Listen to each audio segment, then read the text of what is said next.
Pemirsa, inilah Halo Indonesia selengkapnya.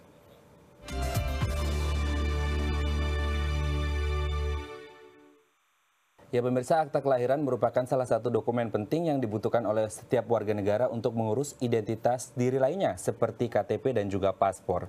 Namun sayangnya hingga tahun 2015 Kementerian Dalam Negeri mencatat masih ada 70% warga negara Indonesia yang masih belum mendapatkan akta kelahiran. Salah satunya adalah Acun, warga keturunan Tionghoa Benteng yang baru mendapatkan akta kelahiran di usianya yang menginjak 48 tahun.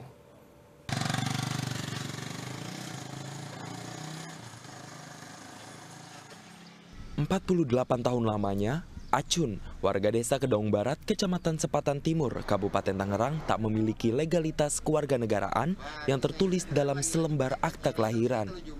Acun tak sendiri, Eti, sang istri serta anaknya Aling, juga tidak memiliki akta kelahiran sebagai penjelas identitas kewarganegaraan resmi. Begitupun dengan ratusan warga desa Kedaung Barat, keturunan Tionghoa Benteng lainnya. Akibat tak memiliki bukti kependudukan yang jelas, Acun mengaku kesulitan untuk mengurus beberapa hal yang berhubungan dengan identitas sendiri.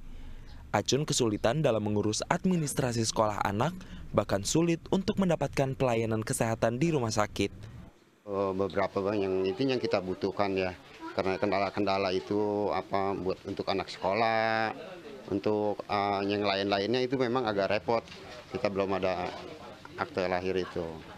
Ya, saya ngomong sama ketemuan RT itu ya, bagaimana caranya kita ini supaya bisa urus surat-surat itu. Ya, selain alasan politis yang pernah menjadi momok bagi warga keturunan Tionghoa di Indonesia, terhambatnya pembuatan akte kelahiran ini juga dipengaruhi oleh rendahnya tingkat ekonomi warga Kedaung Barat, serta jauhnya jarak tempuh dari desa Kedaung Barat ke kantor Dinas Kependudukan dan Catatan Sipil Tangerang yang berada di Tiga Raksa. Berdasarkan data Kementerian Dalam Negeri tahun 2015, dari 250 juta penduduk Indonesia, 70% diantaranya belum memiliki akte kelahiran. Padahal Undang-Undang Nomor 24 tahun 2013 tentang Administrasi Kependudukan menyatakan hak seluruh warga Indonesia untuk mendapatkan legalitas kewarganegaraan tanpa diskriminasi. Mengacu pada hal tersebut, Yayasan Institut Kewarganegaraan Indonesia berupaya membantu warga minoritas untuk mendapatkan hak kewarganegaraan dengan memfasilitasi warga Tangerang mengurus pembuatan akta kelahiran secara gratis. Sampai tanggal hari ini, tanggal 15 Juli 2016 ini, kita sudah menyelesaikan beberapa akta kelahiran. Ada 3 angkatan. Angkatan pertama itu 211. Angkatan kedua 173, angkatan ketiga 283. Jadi ada 3 angkatan selama dekade 1,5 bulan ini. Semangat para relawan ini ternyata cukup membuahkan hasil. Sejak Juni 2016, relawan Yayasan IKI Tangerang berhasil membuatkan 670 akta kelahiran warga desa Kedaung Barat, termasuk Acun dan keluarganya. Saya pengen ya dicoba lagi lebih gencar lagi, korek lagi sedalamnya. Masih banyak yang belum tahu, yang ada ituan dari IKI ya, akta lahir dari IKI, makanya digencarin lagi aja. Saya mohon begitu. Pak Ode Rizky, Galang, Dai TV. Ya, terbantunya warga desa Kedaung Barat untuk mendapatkan akta kelahiran tak lepas dari peranan Yayasan Institut Kewarganegaraan Indonesia yang memiliki misi membantu warga untuk mendapatkan akta kelahiran sebagai bukti legalitas kewarganegaraan. Yayasan IKI memanfaatkan peran relawan untuk terjun langsung ke masyarakat. Dan berikut cuplikan wawancara dengan Ketua 3 Yayasan IKI Syaifullah Maksum mengenai peran IKI di masyarakat.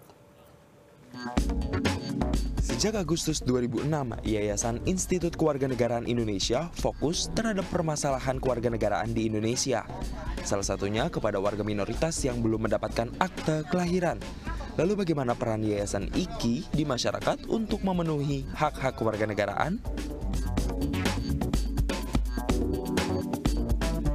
IKI, Institut Kewarganegaraan Indonesia, itu adalah sebuah institusi lembaga sosial yang didirikan oleh sejumlah tokoh. Ada tokoh politik, ada tokoh bisnis, ada tokoh negara yang pada waktu itu punya kesamaan terhadap keprihatinan terhadap masalah bangsa, terutama Pada sekitar tahun 80-an kami tokoh-tokoh itu adalah merasakan betapa masih terdapat diskriminasi negara atas sejumlah golongan. Contoh misalnya etnis Tionghoa yang pada waktu itu lahir dan besar di Indonesia dan beranak pinak di Indonesia, ternyata untuk mengurusi secari kertas dokumen kependudukan, untuk mengurus paspor, mengurus KTP itu persoalan luar biasa.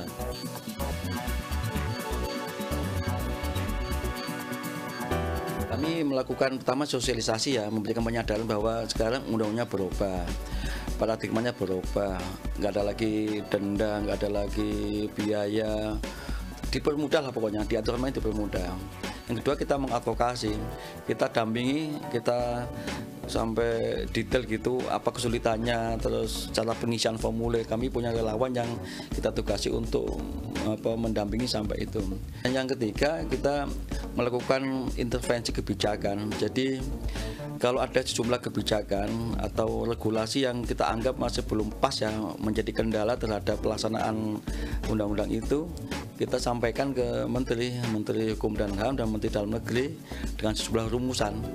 Nah, akhirnya terjadinya perubahan undang-undang dan adanya permen yang sangat kondusif itu sebagian besar termasuk datang dari kami.